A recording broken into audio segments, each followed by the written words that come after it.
Salut! Nous avons tous entendu parler un jour de la mandragore. Cette plante redoutable, éminemment magique et puissante, dont la racine nous ressemble étrangement. La mandragore est une plante fascinante et bien énigmatique, célèbre peut-être davantage pour son mystère que pour ses véritables vertus médicinales. La mandragore appartient à la famille des Solanacées. C'est la cousine des tomates, des pommes de terre et du tabac. Mais ce que nous connaissons surtout de cette plante est sa racine charnue, noueuse, tortueuse, qui rappelle parfois de façon surprenante un être humain, un visage ou une certaine partie du corps bien spécifique. Cette particularité, assez exceptionnelle, il faut bien l'avouer, a donc contribué à faire de la mandragore une plante magique, source de nombreuses légendes et de superstitions, souvent très sombres et intrigantes. De quoi piquer la curiosité, non? Et si nous partions aujourd'hui à la découverte de la mandragore, au travers des croyances uniques qui l'entourent, avant de parler de ses véritables vertus, mais surtout de ses dangers? Alors, éteignez la lumière, plongez-vous dans la pénombre, allumez une bougie, et à la lueur de cette flamme, ouvrons lentement notre grimoire de sorcellerie pour percer une fois pour toutes le mystère de la mandragore.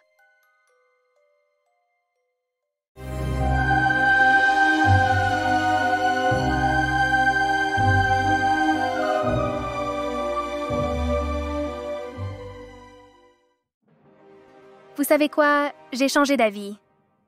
Exceptionnellement, je vais commencer par vous parler des dangers et de la toxicité de cette plante, ce qui vous permettra de mieux comprendre la suite et son lien avec la magie noire, les contes folkloriques tragiques et l'alchimie. Dans la mandragore se trouvent des composés actifs très dangereux, comme les alcaloïdes tropaniques, plus précisément l'atropine, la scopolamine et l'iocyanine, principalement logés dans la racine. Toutefois, nous pouvons les retrouver dans d'autres parties de la plante, à savoir les feuilles, les fleurs et les fruits. Mais c'est bien la racine qui contient la plus forte concentration de ces alcaloïdes, ce qui en fait la partie la plus toxique de la plante. C'est pourquoi cette dernière est à la fois la plus utilisée et la plus dangereuse pour les applications médicinales ou rituelles.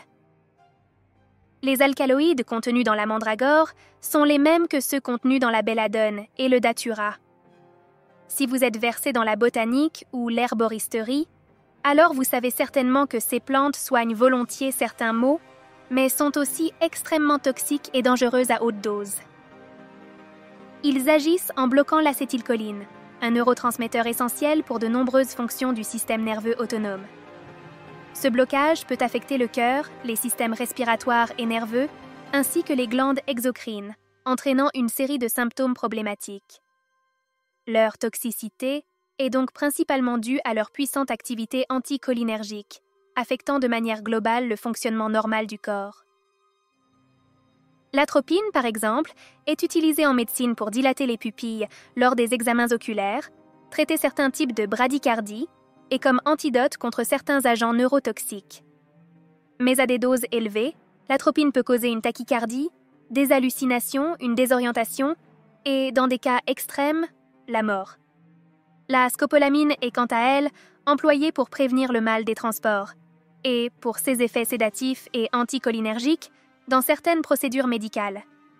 Elle peut pourtant provoquer une sécheresse buccale, des vertiges, des troubles de la vision et à des doses élevées, entraîner elle aussi des hallucinations, une confusion et une perte de mémoire.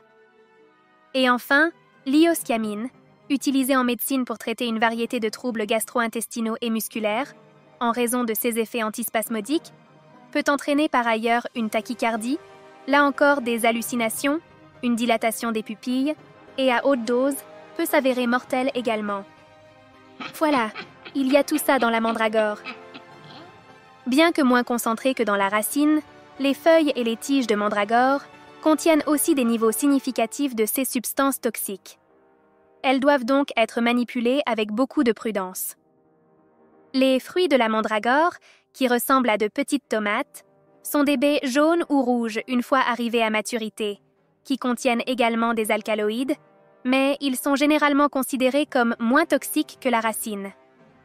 Cependant, ils restent dangereux, et leur consommation peut entraîner de graves effets secondaires. En raison de cette distribution biochimique, toutes les parties de la mandragore sont potentiellement létales. Cette plante a donc un double visage, à la fois remède et poison, objet de fascination culturelle et sujet d'extrême prudence médicale. Sa culture et son utilisation nécessitent ainsi de grandes précautions et une connaissance approfondie de ses propriétés et de ses risques.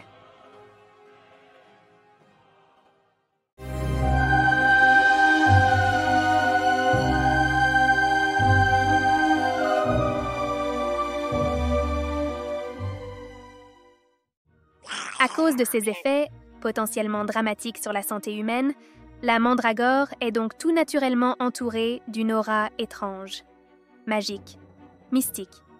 Et ce, depuis l'Antiquité. L'une des légendes les plus célèbres entourant la mandragore consiste à croire que la plante émettrait un cri perçant et mortel lorsqu'elle est arrachée du sol. Si vous avez déjà lu ou vu la saga des Harry Potter, alors ceci devrait vous paraître familier. Pour éviter le supposé danger mortel des cris de la mandragore, des rituels complexes ont été élaborés au fil du temps pour l'accueillir. Ils incluaient souvent l'utilisation d'un chien pour déterrer la plante du sol, ce qui aurait permis à la personne qui désirait l'employer de rester à bonne distance pour ne pas entendre le cri. Malheureusement, cette manœuvre périlleuse se terminait toujours par la mort de l'animal. Qui est donc le plus cruel dans tout cela, je vous le demande? La plante ou l'homme qui souhaite l'utiliser? Le cri de la mandragore est une légende populaire et tenace. Je suis sûre que vous en avez déjà entendu parler.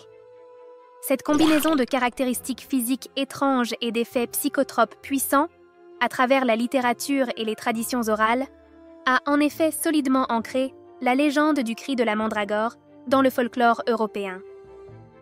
Mais la mandragore était également réputée jadis pour ses propriétés magiques, dans le domaine de l'amour et de la fertilité par exemple. On pensait autrefois que porter une racine de mandragore sur soi pouvait attirer l'amour ou même aider à concevoir un enfant. Son utilisation se retrouve ainsi dans de nombreux rituels et sortilèges amoureux. Elle est à cet effet mentionnée dans la Bible, dans le livre de la Genèse, lorsque Rachel demande à Léa de lui donner des mandragores en échange de nuits d'amour avec leur mari commun, Jacob, pensant que cela l'aiderait à concevoir un enfant. Les Grecs et les Romains associaient eux aussi la mandragore à des rituels particuliers, dans le but de fabriquer des filtres d'amour ou des potions de fertilité. La mandragore était de fait très souvent reliée à Hécate, la déesse de la magie, des sorcières, du mystère, des fantômes et des cimetières. Hécate était considérée à l'époque comme une protectrice des magiciens. Et la mandragore, de par ses liens avec le monde souterrain, c'est une racine, ne l'oubliez pas, et ses propriétés hallucinogènes se rattachaient donc sans peine à son royaume. De plus, en raison de ses effets narcotiques et de sa capacité à induire des états de transe, la mandragore pouvait être rattachée au culte de Dionysos, le dieu du vin, de la fête, de la débauche sexuelle et de l'extase. Les rites dionysiaques impliquaient souvent des substances altérant l'état de conscience des individus pour induire des expériences spirituelles et mystiques. On employait ainsi parfois la mandragore dans la boisson pour, altérer le discernement de certaines personnes lorsqu'on projetait d'abuser d'elles. Une des autres légendes les plus étranges et macabres, associée à la mandragore et à la fertilité, dans une certaine mesure, est celle selon laquelle cette plante pousserait à partir du sperme d'un homme pendu.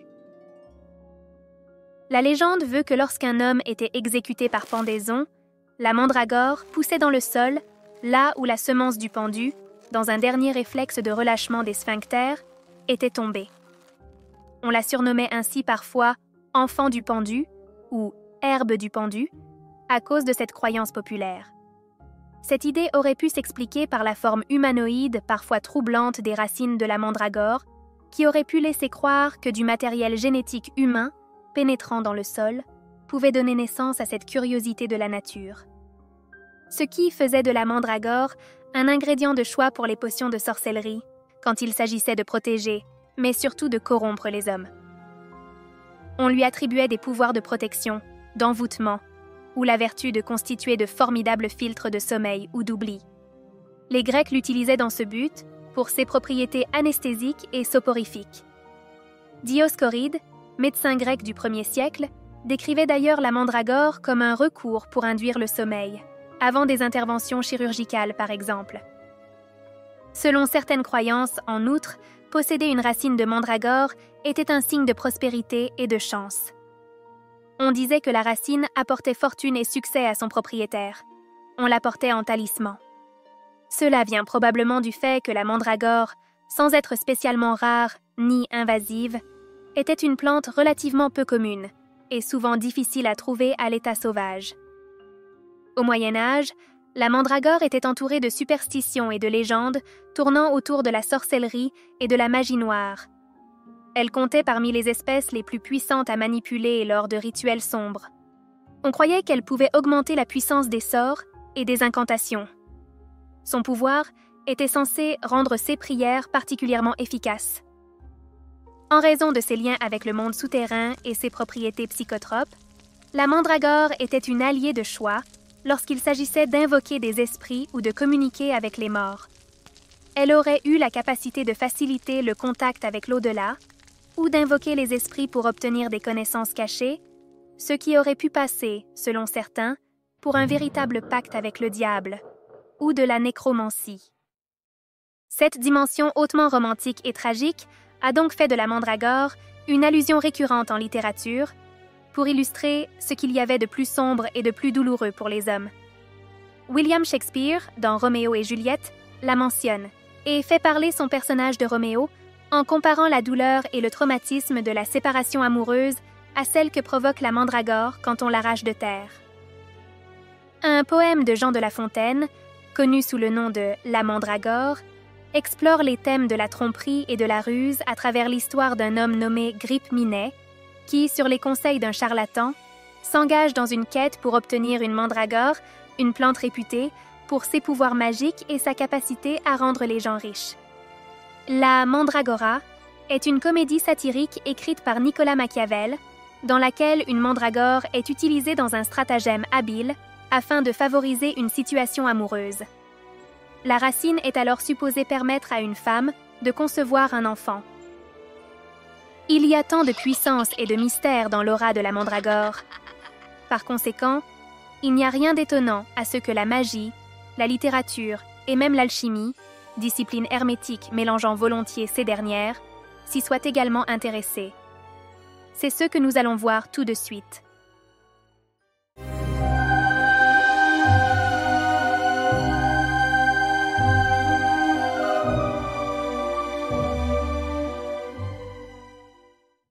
La mandragore occupe une place assez particulière en alchimie. En tant que discipline hermétique qui combine des éléments de chimie, de métaphysique, de médecine et de spiritualité, l'alchimie a vu dans la mandragore une plante de grand pouvoir et de profondes implications symboliques. Mercure et Saturne, planètes réputées pour leurs ténèbres insondables, sont les planètes rattachées à cette plante. Pour les alchimistes, la mandragore symbolise la dualité de la nature, capable à la fois de guérir et de tuer. Cette dualité est centrale en alchimie, qui cherche à comprendre et à réconcilier les opposés pour atteindre une forme de perfection ou de transcendance. La forme humanoïde des racines de la mandragore l'a rapprochée, ou parfois associée à l'homonculus, une petite figure humaine que les alchimistes prétendaient pouvoir créer.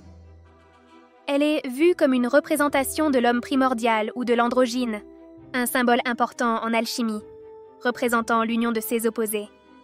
Au sein de cette discipline, la mandragore était employée comme un agent de transformation spirituelle. Les alchimistes travaillaient ainsi cette racine dans des rituels visant à transmuter l'esprit et à atteindre des états de conscience supérieurs. Les effets narcotiques et hallucinogènes de cette plante étaient intéressants pour eux, car ils les aidaient à parfaire leurs rituels de divination ou de méditation, dans le but d'obtenir des révélations pour le perfectionnement de leur art et de leur pratique. Comme dans le folklore, la cueillette de la mandragore en alchimie était souvent accompagnée de rituels spécifiques pour éviter les effets néfastes du cri supposé de la plante. Symbole protecteur, comme la création de cercles de protection autour de soi avant la cueillette, utilisation de sigils ou autres symboles magiques autour de son cou, de ses mains ou sur les instruments de cueillette, quand on ne les traçait pas directement sur le sol, recours aux prières, incantations et conjurations étaient ainsi monnaie courante. Tout ceci pour apaiser l'esprit de la plante et appeler à soi des esprits bienveillants afin de s'en protéger.